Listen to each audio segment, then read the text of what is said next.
So I just watched the debate between Philip Gregory and Eric Hovind. I thought that Philip did a good job of explaining how ridiculous presuppositionalism is, especially in explaining how Eric's absolute certainty is misplaced. But I wanted to address two things that Eric brought up that were left unchallenged. First is an analogy commonly attributed to Douglas Wilson about truth. At about the 41-minute mark in this debate, Eric Hovind explained it this way. And that is that if the atheist worldview were true, if we really were the product of chemical reactions that just happen to arrange themselves by chance over millions of years, well then our thoughts and the conclusions that we come to are nothing more than chemical reactions.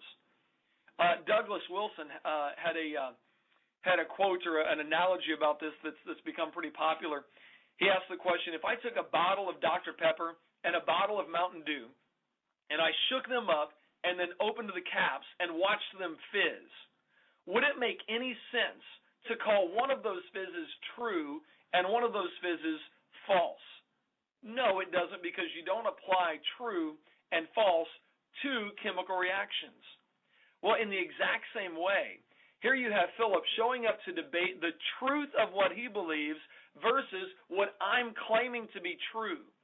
The very idea of debating truth is not founded on the atheist worldview. It cannot be founded on the atheist worldview, because the atheist worldview would say that that our thoughts are nothing but brain fizz. They are chemical reactions. You don't get true and false from chemical reactions. Eric actually debunked his own conclusion when he said that truth doesn't apply to chemical reactions.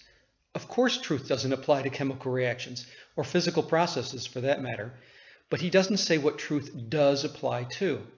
Truth is a judgment we make when comparing a proposition to reality. For example, if I said the Earth is generally spherically shaped, we can compare this statement to the evidence we have for the shape of the Earth and conclude that the statement is true. It doesn't matter whether I claim the Earth is a sphere, whether Eric claims it, or whether Eric's fizzing soda spills out onto the ground and spells it out. The statement either reflects reality or it doesn't. So Eric's conclusion, if his worldview were correct, if there was no God, if evolution were true and our brains are the product of chemical reactions over time, then anything he says amounts to brain fizz. It doesn't make any sense to call fizz true or false. Completely misses the mark. By ignoring the fact that truth only applies to statements, Eric has done what Philip pointed out repeatedly in this debate.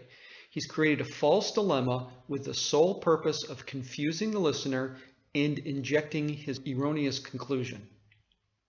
The second comment came near the end of the debate when Eric said, the point I would easily make is, if you were denying that words exist right now, I wouldn't bring you a dictionary. I would say you're using words. I found this interesting because when I debated Cy ten Bruggencate, I realized that what he was doing, in part, was to argue for the necessity of existence, and he was simply positing God as a metaphor for that existence. In that respect, I actually agree. But where Cy and Eric go off the rails is when they try to go beyond that symbolic representation of existence, or reality, and claim that there is a specific existent deity. Now, Cy didn't use the denying words argument during the debate, but he did bring it up during dinner afterward. And when I asked him what words are, it seemed like a light bulb went off in his head. And he simply said, I thought you might go there. The reason I asked Cy what words are is because they are metaphors. They are symbolic representations of some aspect of reality.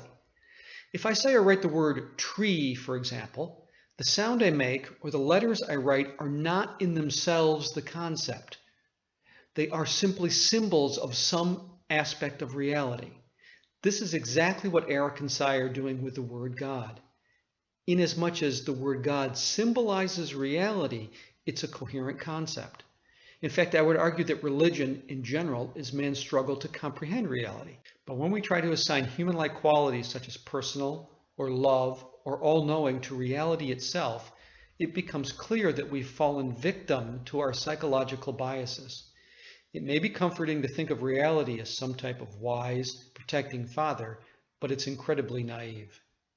So what presuppositionalists and Christians in general are doing is saying that our best understanding of reality comes from a 2,000-year-old pre-scientific tribal society. I, for one, prefer not to throw away everything we've learned in the last 2,000 years. Again, kudos to Philip Gregory for calmly and rationally exposing the deceptive and dishonest nature of the presuppositionalist argument. Thanks.